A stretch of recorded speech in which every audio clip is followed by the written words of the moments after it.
ziri mu isosi, hano nkahita mbakubitiramo nk'inyama, oya hano nkahita mbashyiramo nk'ikisera.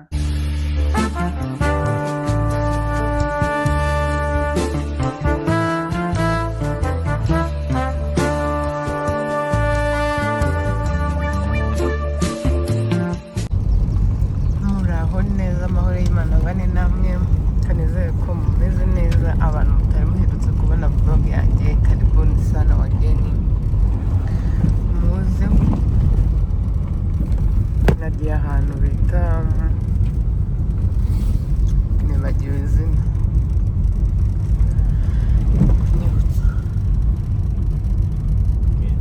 Imwendo.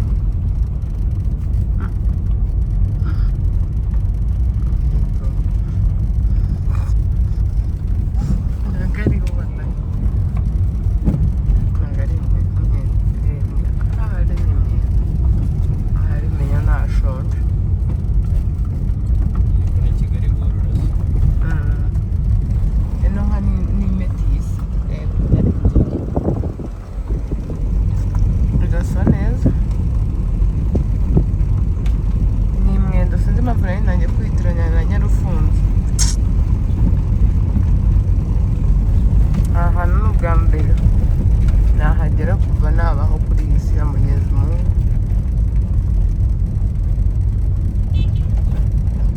Tara akaba yiteretse mu nzira,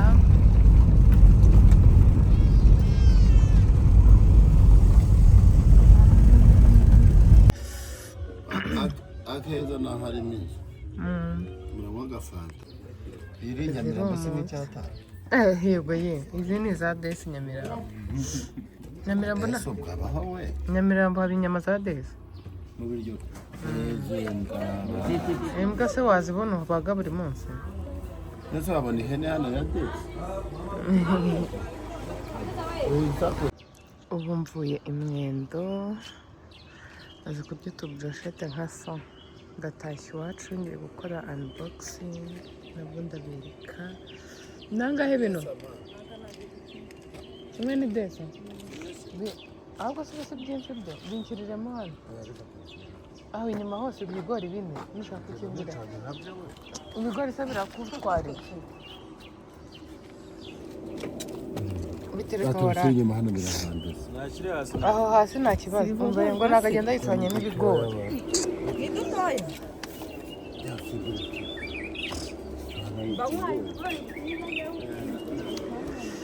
ukuntu santere yaho imeze. Nako hano si muri santere, ni ahantu twagiye mu ndebemo. Hano zana bibiri byiza binini, ngiye kujya gukora unboxing y'utuntu tumwe na tumwe naguze two mu rugo iwacu, ndabereka. Mukomeze mubane nanjye, ndabakunda cyane. Ubu ngubu ngeze iwacu, tugiye gukora unboxing y'ibintu bimwe na bimwe naguze byo mu gikoni. Ndashaka kugura materiyeri zo mu gikoni ku buryo nzajya ntekereza guteka nkumva biranyoroheye kurusha uko bisanzwe binyorohera, nkumva ndabikunze kuruta uko nsanzwe mbikora. Iyo umuntu afite ibintu akunda cyangwa yifuza mu gikoni cye, guteka biramuryohera, guteka biramworohera. Gusa ntarakomeza, ndashaka kubwira abantu mwanyandikiye mugera nko muri 4 ati se ko nta planka duheruka, ko nta video yawe duheruka. Ni ukuri maze igihe numva ntazi ukuntu umeze, kutari kubi, kumeze neza, ariko nyine nkicara nkatekereza nkayoberwa ikintu ndi bukore. Niyo mpamvu, ariko kandi murabizi muri abantu b'agaciro, muri abantu bakomeye cyane kuri njyewe, ntabwo naba nari kwiyumva neza ngo mbahe ikintu cyiza cyantwaye imbaraga nyinshi n'urukundo rwinshi ngo njye kubahereza ibintu byose mbonye. Afazari nafataho igihe nkabanza nkitekerezaho, ngashyira ibintu byose ku murongo, ubundi nkabona kubahereza video. Ikindi ndashimira abantu mukomeje kumbwira congratulation, haba mu buryo bwo kuma amafaranga, haba mu buryo bwo kuma gift. Nibinkundira ndaza kubereka gift umushuti wanjye Divine, urukundo rwanjye. Bana we, uwo mukobwa mbabwiye yitwa Divine, twabaye inshuti twiga muri primaire, twabaye abashuti twiga primaire, ubwo twamenyanye tuba abashuti cyane, tuza kubana n'i Musanze, noneho ubucuti bwacu burakomera kurushaho. Divine ni umukobwa mwiza, ni umwana mwiza bya hatari. Yampaye gift y'ifoto inajyanye, hano we, ndaza kugenda nyibereka uko byagenda kose ndabikora. So tugiye gukora unboxing. Iyi ngiyi ni air fryer, mumbabarire nkubiseho cyane ubu hari nk'umuntu nkanze. Iyi ni air fryer ariko yo nari nsanzwe nyifite, ariko mana we yaranyuzuye kugeza n'ubu ngubu sindamenya kuyikoresha neza nk'uko nakabaye mbikora. Ko hari ahantu njya nkaharya amafiriti yaho, nshaka nkumva ndayakunze kandi ari ayo muri air fryer nanjye nyifite. Njye nabitekeramo nkumva ntabwo bigenze neza. So tugiye kugira hano, ngiye kubereka ibisorori kambanze negezeyo. Iyi ni rice cooker, nayo mu minsi ya mbere yaratunyuzuye twumva ukuntu tubaye hano iwacu, yaratwemeje. Kamere hano kugira ngo mbone umwanya. Iyi ni teremusi, teremusi ya litiro 2. Iyi teremusi mo imbere aba ari icyuma, ntabwo aba ari ikirahure, ntabwo zijya zipfa kumeneka, ziba zishyushya ariko nayo itangiye gusaza irabikwereka, ntabwo igira. Nari mfite agateremusi kariho mana yanjye, nuko ntabwo hari hano hafi ngo nkabereke ako gateremusi karihe.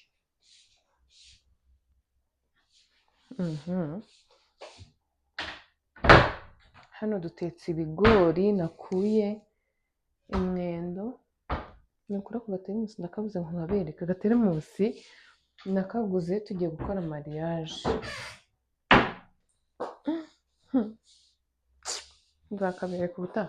Nakaguze tugiye gukora mariage, ako gateremusi mw'abantu mwe ni keza, kamaze igihe, katangiye gupfa nako kagenda kagabanya uburyo bwo gushyushya, ariko kari keza. Nanjye kukabereka ngo umuntu ushaka, ari nk'igihe ugiye kugura teremusi uyizi ku mushuti wawe, cyangwa nk'uko umuntu aba akora videwo, ukayigura nyine imeze nk'iyo wabonye, ni ukuri kazakubera nziza. Hari n'igihe rero ugenda ugapfa kwigurira teremusi ubonye zikakubera mbi. Hano rero haba harimo ibisorori 3. Harimo igisorori ndaje mbereke, wagira ngo iyi ni imifuniko.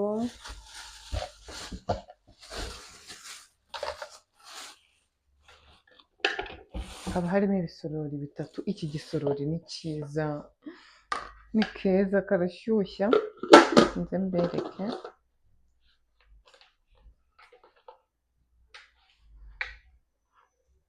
gafatika neza. Aka gasorori wakifotoreza ushaka, waba wagiye ahantu nko kunyura kuri red carpet ukagafata nk'isakoshi. Harimo ikiryo, mbagiriye inama. Abantu muri kumva ayandi majwi ku ruhande mwihangane, ni ikigori kiriko kirabira. N'iki ngiki ni kimwe nka kiriya.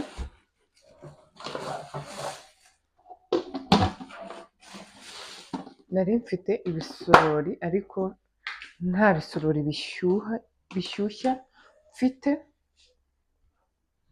nari mbirwaye. Mbene bino bisorori ubundi ushaka kubimarana igihe udashaka ko byangirika, urabyoza ariko ukirinda kubyoza wabiteretse mu mazi kuko bitabyinjiramo amazi. Nicyo kintu cyari gituma abantu benshi batagura ibisorori bishyushye. Ngiye kubereka igisorori cyandwaje roho. Iki ngiki nanjye najyamo, kino gisorori cyandwaje roho. Kanze nyipfundikire mbereke. Nicyo nakunze kandi kirasa n'ibindi, ariko ukuntu ari kinini nibyo birenze. Murebe, ndi kumva nahita mbona abashyitsi benshi hano, nkateka nk'ipilawu nkayishyiramo hano, nkahita mbashyiramo nk'inyama ziri mu sosi. Hano nkahita mbakubitiramo nk'inyama, oya hano nkahita mbashyiramo nk'ikisera nk'inyama ziri mu bitunguru nabyo nta kintu byaba bitwaye, ubundi nkabategurira nkabapitira. Iyo umuntu afite ibintu byiza aba ameze neza. So ibisorori byandwaje roho ni ibi ngibi, ibyo mbitereke hano babishagarike. Nari navuze ngo ntabwo turi butangire kubikoresha ntarabibereka. Ibisorori byiza biryoshye biryoheye amaso n'umutima wanjye, wagira ngo ngiye gukora ubukwe bitewe n'ukuntu ndi kugura ibikoresho.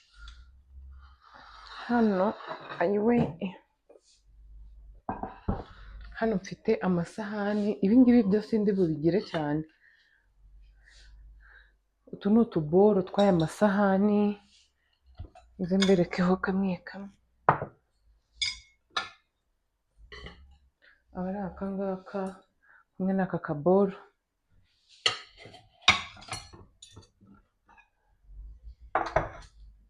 kumwe n'isahani nini.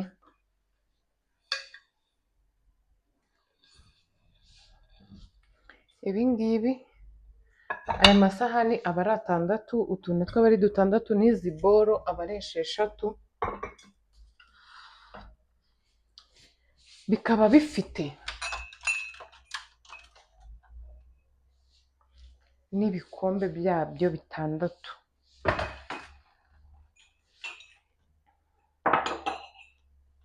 Gutya.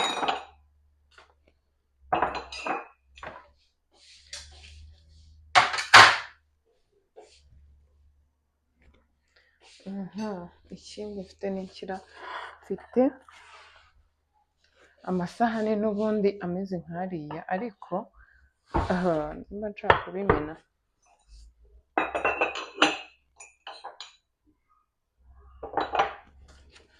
Izi sahani narazikunze bya hatari. Izi sahani ntabwo nyine ziteye nka ziriya zindi zirambuye hose, turihinnye. Hari nigeze kujya bahita ngo Imana yanjye ndakibora ibintu nk'ibyo ngibyo, bafite amasahani ameze gutya, nayakunze. Rero aba ari ino sahani nini kumwe n'iyi ngiyi, kumwe na boro yayo, nabyo ni 6. Utuboro ni 6, utu dusahani duto umuntu akita ko ari udusutasi, n'isahani nini, byose aba ari 6. Ubu ngubu nzongera kugura ikintu cyitwa amasahani kera pe. Amasahani, ibintu by'inoze by'ibikombe nzongera kubigura kera. So n'ubundi aya masahani nayo afite bino bikombe, ariko ibi by'umukara cyane ngewe biriho akantu ka gold nibyo byatwaye umutima wanjye, kubera ukuntu nikundira umukara.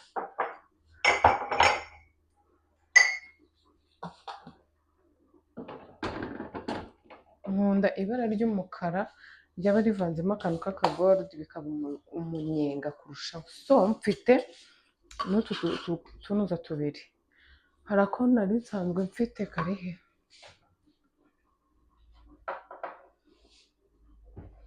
aka ngaka niko nari nsanganywe. Ejo nasohoye nayo ifite ibintu byinshi mu ntoki, mva mu modoka bagakubise hasi gahita kameneka hano.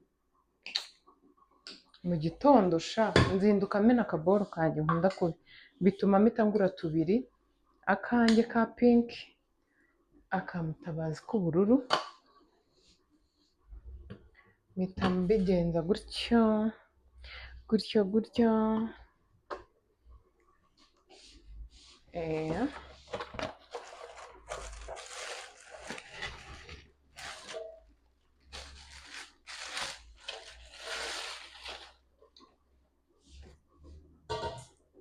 Umumama nkaba ndihambuye, umumama unboxing nkaba ndayisoje.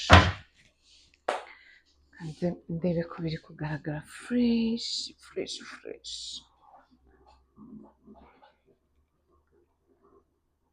Mwabibonye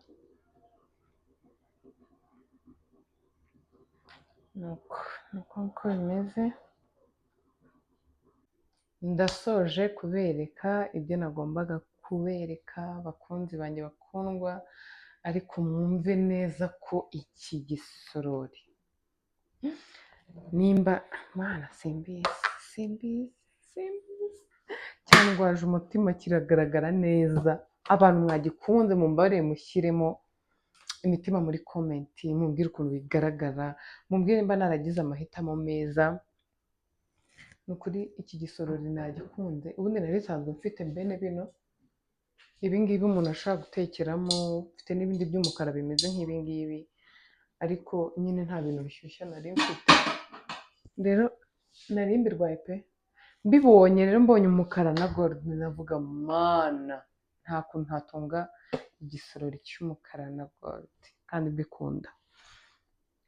Ubu ngubu nsigaje gushaka cyakora nk'ibiyiko, amakanya, utuboro tw'abana. Hari utuboro nabonye ahantu twihagazeho ariko ndi kuyahiga tu, nzayabona pe.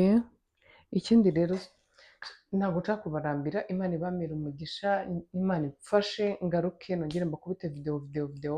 Gusa nubwo maze iminsi ntari gukora, ariko hari ibintu byiza kandi bizabaryohera ndi kubategurira, ibintu bizabanezeza, ibintu bizakora ku mitima yanyu. Muribaza ari ibiki?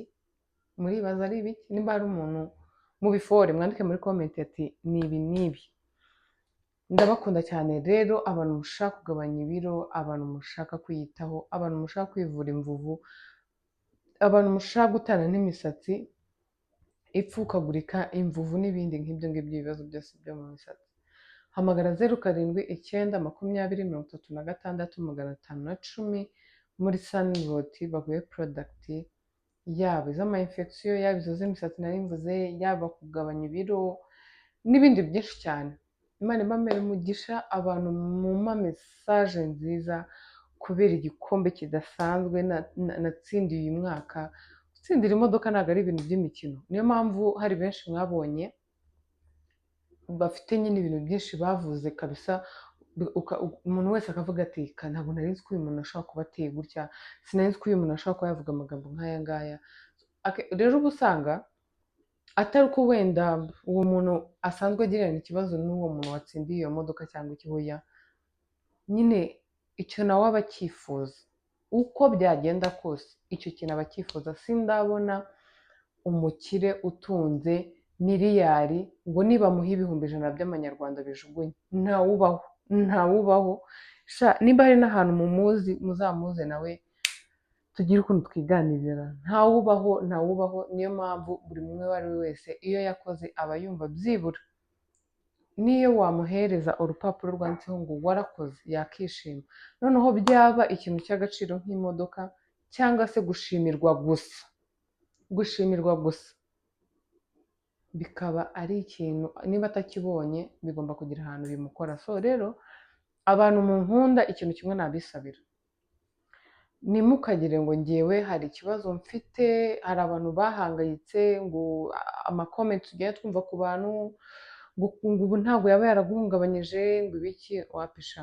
Ngewe gutya mu ndeba naciye mu bintu byinshi bikomeye kuruta amagambo y'abantu mubona kuri social media, kuruta uko umuntu yavuga ibintu uko abyumva. Niba uwo muntu yarumvaga ko ketchup adakwiriye guhabwa imodoka, mureka aba ariko abyumva, ariko siko biri, kuko imodoka ifitwe na ketchup.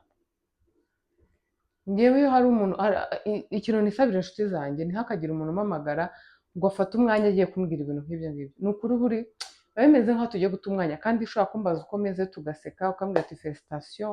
Abatabyumva bazabyumva cyangwa se ntibanabyumva, ariko nta kintu byabihinduraho. Imodoka iparitse hari ahantu. Kuba hari umuntu, niba ari umunyamakuru, nimba ari umuki, sinzi ukuntu buriya namwita. Rero nabonye yicaye arimo aravuga ngo buriya se ngo yakoze iki? Inshuti yanjye, ubu ushobora gusanga wowe ubwawe wakwicara ukumva ko nta kintu nakoze, ariko mama wawe na papa wawe n'abandi bose bagukomokaho bemera ibyo nakoze, cyangwa se bari no mu bantu kugira ngo iriya modoka nyibone. ikindi ntabwo tuberaho kwemeza abantu, twe turakora. Hari abanyarwanda badafite imitima ikennye, hari abanyarwanda badafite imitima mibi, hari abantu bemera ko twakoze. Wowe rero umwe bigaragara ko inzara ikumereye nabi, yo unboxing yanyujemo amateko. Ndabakunda cyane, Imana ibamere umugisha.